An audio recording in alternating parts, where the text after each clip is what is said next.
নমস্কার বন্ধুরা, পম্পার কিচেনে আপনাদের সকলকে স্বাগত। আজ আমি আপনাদের সাথে একটা ম্যাঙ্গো ফিরিনির রেসিপি শেয়ার করব। ম্যাঙ্গো ফিরিনি আমরা সাধারণত পাকা আম দিয়ে বানিয়ে থাকি, তবে কাঁচা আম দিয়ে এই ফিরিনি একবার আমার মতো বানিয়ে দেখতে পারেন। অসাধারণ খেতে লাগে। এটা দেখতে তো সুন্দর হয়, খেতে হয় অপূর্ব। একবার যাকে বানিয়ে খাবেন সেই আপনাকে ভীষণ প্রশংসা করবে আর কিভাবে বানিয়েছেন জানতে চাইবে। তাহলে চলুন দেরি না করে আজকের এই অপূর্ব স্বাদের কাঁচা আমের ফিরিনির রেসিপিটা দেখে নেওয়া যাক। আজকে কাঁচা আম দিয়ে বানাবো কাঁচা আমের ফিরিনি। এই ফিরিনি বানানোর জন্য এখানে দেখুন একটা কাঁচা আম হলেই কিন্তু হয়ে যাবে, তাও একটা সম্পূর্ণ কাঁচা আম আমার লাগবে না। যে যতটা ফিরিনি বানাবেন তার উপর ডিপেন্ড করে আমটা ব্যবহার করতে হবে। আর এখানে নিয়েছি দেখুন গোবিন্দভোগ চাল, এক মুঠো গোবিন্দভোগ চাল নিয়েছি। চালটা কিন্তু খুব বেশি দরকার নেই, এক মুঠো হলেই হবে। আমি দেখিয়ে দিচ্ছি, চালটাকে আমি আধা ঘন্টা আগে ভিজিয়ে রেখে দিয়েছিলাম। আধা ঘন্টা আগে চালটাকে ভিজিয়ে অবশ্যই দেবেন, তাতে করে চালটা দেখবেন একদম নরম হয়ে যাবে। তো এরকম একটু নরম চাল হলে তবে কিন্তু আজকে রেসিপিটা পারফেক্ট হবে।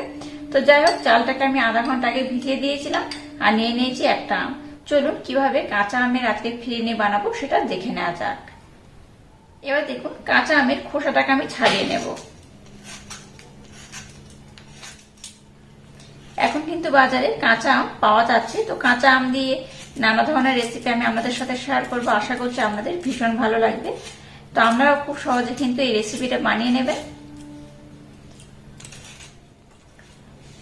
আমের খোসাটাকে দেখুন খুব ভালোভাবে ছাড়িয়ে নিয়েছি আর একটা গ্রেটার নিয়েছি, একটা প্লেট নিয়ে নিয়েছি। এবার এখান থেকে আমি কিছুটা অংশ গ্রেট করে নেব। আপনারা চাইলে আমটাকে ছোট ছোট টুকরো করে কেটে নিতে পারেন আর নতুবা এইভাবে গ্রেট করতে পারেন। তো গ্রেট করে নিলেই একটু বেশি সুবিধা হবে, তাই একটু আমি গ্রেট করে নিচ্ছি।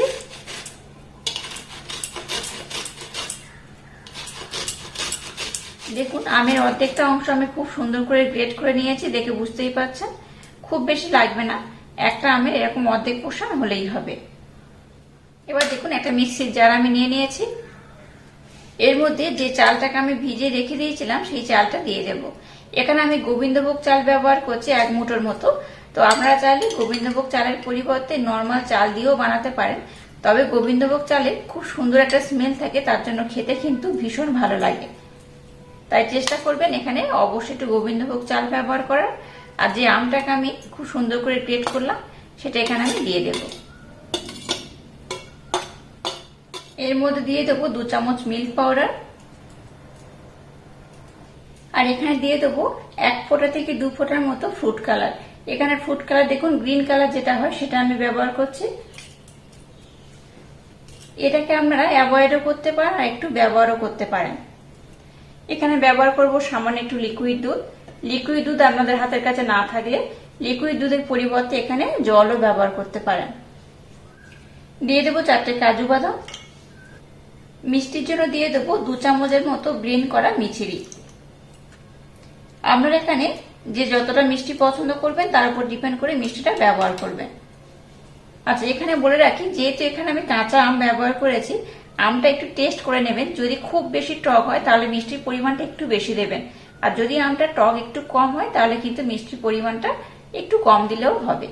এবার আমি সমস্ত উপকরণ খুব ভালোভাবে ব্লেন্ড করে নেব।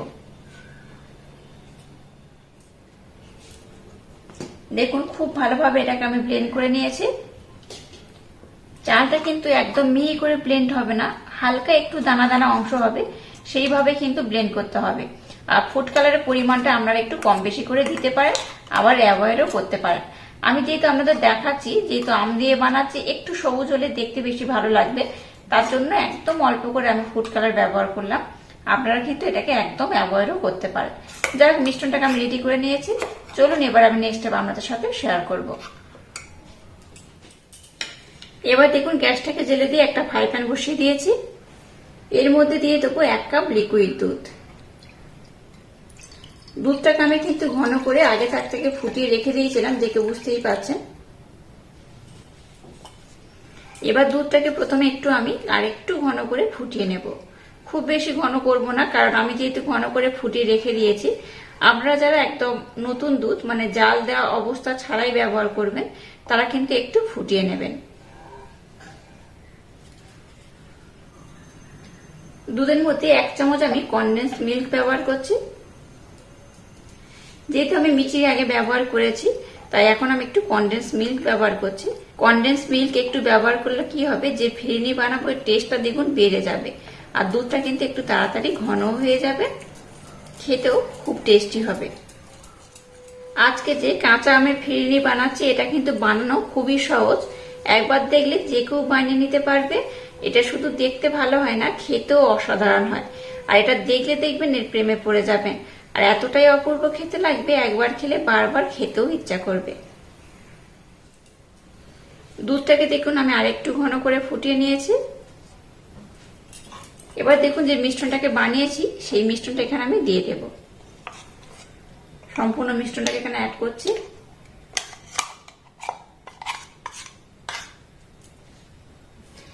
এই পর্যায়ে গ্যাসের ফ্লেমটাকে একদম লো রেখে মিশ্রণটাকে খুব সুন্দর করে কিন্তু এইভাবে কন্টিনিউ নাড়াচাড়া করতে হবে। দেখুন মিশ্রণটাকে এইভাবে কিন্তু অনবরত নাড়াচাড়া করবেন। আবারও বলছি, মিশ্রণটাকে যদি নাড়াচাড়া না করেন তাহলে কিন্তু এই ফ্রাই প্যানের তলাতে এটা লেগে যেতে পারে বা জমে যেতে পারে। আচ্ছা, এখানে আমি ফুড কালার একদম কম পরিমাণেই দিয়েছি। আমি এখানে ফুড কালার 2 ফোঁটা ব্যবহার করেছি, তার জন্য কিন্তু কালারটা খুব একটা বেশি সবুজ হয়নি। তো আপনারা যদি মনে করেন আর একটু সবুজ বানাতে চান, তাহলে কিন্তু এখানে আর একটু ফুড কালার অ্যাড করতে পারেন। তো এখানে আমি আর একটু ফুড কালার অ্যাড করব। 2 ফোঁটা দিয়েছিলাম, আবার আমি 2 ফোঁটা দিয়ে দেব।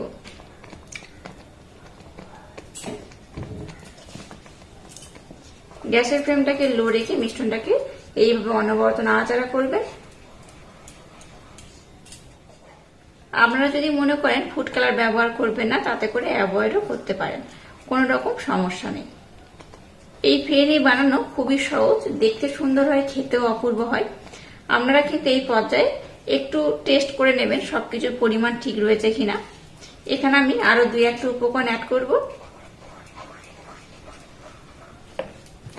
দিয়ে দেবো সামান্য একটু লবণ।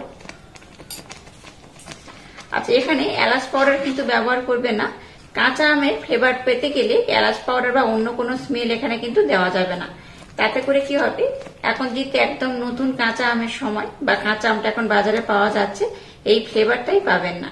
কাঁচা আমের ফ্লেভার খুবই সুন্দর, তাই অন্য কোনো ফ্লেভার এখানে ব্যবহার করার দরকার নেই।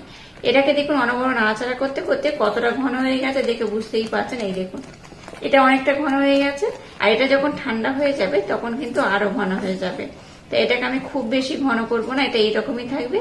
এবার আমি গ্যাসটাকে বন্ধ করে দিলাম। গ্যাসটাকে বন্ধ করে দিয়েছি।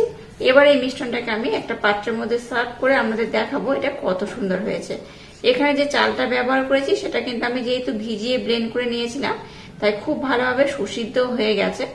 তো চালটা একটু দানা দানা থাকলে খেতে বেশি ভালো লাগবে এই ফিরনি। আর দেখে বুঝতেই পাচ্ছেন একটু কিন্তু দানা দানা অংশ রয়ে গেছে, এইরকম একটু হালকা। তো এই দানা দানা অংশ মুখের মধ্যে গেলে বেশি ভালো লাগবে। আর মিষ্টির পরিমাণটাও কিন্তু আপনারা একটু টেস্ট করে নেবেন। যাই হোক, আজকে কিন্তু ফিরনি রেডি হয়ে গেছে। এবার এই ফিরনি যত সুন্দর করে সার্ভ করবেন তত সুন্দর দেখতে লাগবে, খেতেও ভালো লাগবে। তো এবার আমি এই কাঁচা আমের ফিরনি একটা পাত্রের মধ্যে সার্ভ করে নেব। এবার দেখুন ফিরনিটাকে আমি সার্ভ করার জন্য এরকম 2টো কাঁচের গ্লাস নিয়ে নিয়েছি। আপনারা চাইলে কোনো বাটিও কিন্তু এখানে ব্যবহার করতে পারেন। এবার এটাকে আমি এই গ্লাসের মধ্যে ভরে ভরে দিয়ে দেব।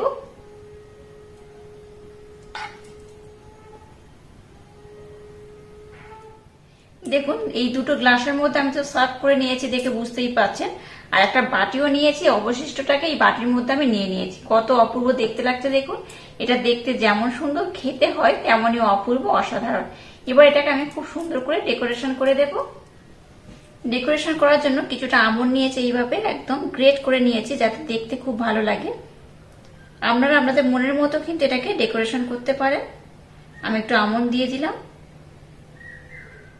আর কিছুটা গ্রেট করা আম উপর থেকে দিয়ে দেব। আর দেখুন কিছুটা আম এইভাবে স্লাইস করে কেটে নিয়েছি, এইভাবে উপর থেকে দিয়ে দেব।